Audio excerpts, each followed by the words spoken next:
ఎందుకు మనం నడవకూడదు అంటాడు చూడండి. నీ దేహము దీపం కన్నే గనుక కన్ను తేటగా ఉన్నాయడలా నీ దేహమంతా ఎలుగుమయమును, నీ కన్ను చెడ్డదైతే నీ దేహమంతా కూడాను జరిగేది. అదే ఈ రోజున కనులకు ఎప్పుడైతే లోకానుసారంగా నింపబడతాయో, దేహం చీకటైందో, ఆ కాంచి ఎన్నో అగాత్యాలు జరుగుతూనే ఉంటాయి. ఈరోజు జరుగుతున్న దానిని దేవుడు తన పరిశుద్ధ గ్రంథంలో ముందుగా రాశాడు. ఆయన ఎలాగుండాలి, నేను క్రైస్తవుడిగా నేనే మారలేకపోతే, నా డ్రెస్సింగ్ స్టైల్ మారలేకపోతే ఇంకెందుకు? అదే కదా ఈరోజు జరిగే తిప్పలు కూడా.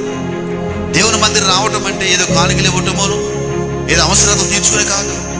ఆవరణలోకి వచ్చే మన జీవితాలు, ఆవరణలోని మనము పరిశుద్ధత బల్లలోకి వచ్చాము. బల్లలోకి వచ్చిన మన జీవితాలు కట్టుకుంటేనే కానీ రేపు అతి పరిశుద్ధమైన స్థలంలో కూర్చునే అవకాశం ఎవరికీ